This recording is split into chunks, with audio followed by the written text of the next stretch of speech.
Welcome back to the Moon Times. This time on Abundance is a Practiced Mentality. Before we can truly step into abundance, we need to acknowledge the very real and alive messages of scarcity that we might be telling ourselves internally, and also the messages of scarcity that we are exposed to all the time outside of us, especially entrenched in a capitalist society and culture that thrives off of competition and superfluous profit. In actuality, there is plenty of food and plenty of fresh water. There's plenty of love and connection, and there's plenty of money. The problem isn't whether there's enough of these things. The problem is how it's being distributed and how deserving we feel internally to receiving that abundance. Here we'll cover 3 very common messages that we are telling ourselves on a daily basis often, or that we are hearing very frequently, that perpetuate scarcity. The first message is, I don't have enough time. How often do you find yourself rushing to get somewhere, trying to gather your life together, and you look at the clock and see that you have 3 minutes before you need to be out of the door, and you think, shit, I don't have enough time, or some version of it.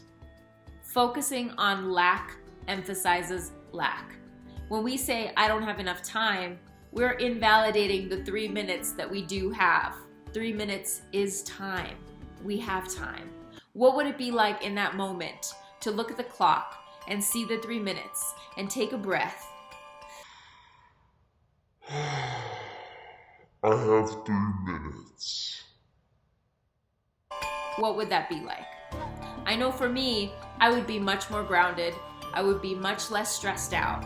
And I would be more likely to not forget my keys or something else really important in my mad rush out the door, thinking scarcely I don't have enough time. When we tell ourselves I don't have time, we go straight into fight, flight, freeze mode and just don't know what to do, feeling very scarce, feeling very much under pressure. And guess what?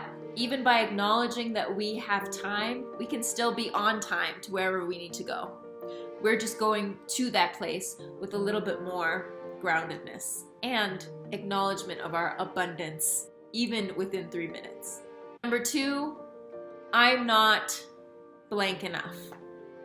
When enoughness is in question, know automatically that scarcity mentality is running the show or coming into play. Again, focusing on lack emphasizes lack. And when we are hyper conscious of lack, that's when we need to retrain, refocus on what is not lacking. Because so much of living an abundant life and having the mentality of abundance is stepping into the practice of refocusing on what you do have. If you're not feeling smart enough, the refocused question is, what have I done lately that's been smart? So if you seek it, you will find it. And when you ask the question, what smart things have you done recently? You will find it, even if it takes a little bit of thinking.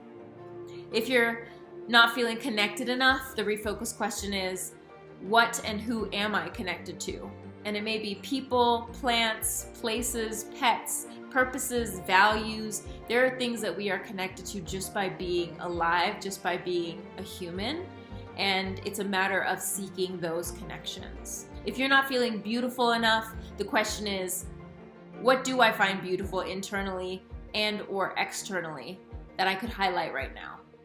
As small and minuscule as it might seem, highlighting and uplifting it highlights and uplifts the beauty in you. What you seek, you find, and what you focus on is emphasized. If you're focusing on lack, it will be emphasized, and you will feel that lack. It's our responsibility to retrain our brains to seek and find the abundance that exists within and around us, and to not fall victim to negativity bias or scarcity mentality. The third message is oftentimes an internalization of the media, of marketing, of what we're exposed to all day, oftentimes. And that is, I need this person, thing, situation, experience to be happier, fuller, more abundant, enough. Things, people, experiences are tools for our betterment, but inherently it's our own sense and our own perspective on our lives that allows us to step into abundance. We can be incredibly abundant without a lot of things, without a lot of experiences. Seeds of abundance are planted within us first, not outside of us. Of course, in time, through watering these seeds within, it will grow and flourish outside of us, beyond us, to around us. But this process is not linear, and it's a consistent, ongoing practice. Lastly, it may help to dialogue with scarcity the way you might a scared inner child or a shadow.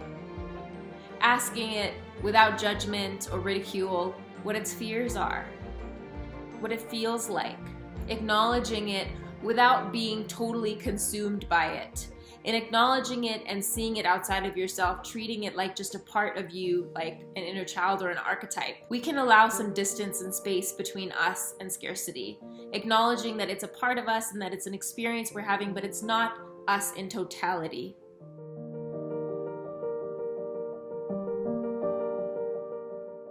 I hope this digest serves you in your unfolding of abundance. Thank you for being a subscriber. This has been such a fruitful and expansive year when it comes to this community and the moon times. And stay tuned for the first full moon of 2020, when the moon times will be back, serving, refreshed, revamped, and lit. Peace and power to you.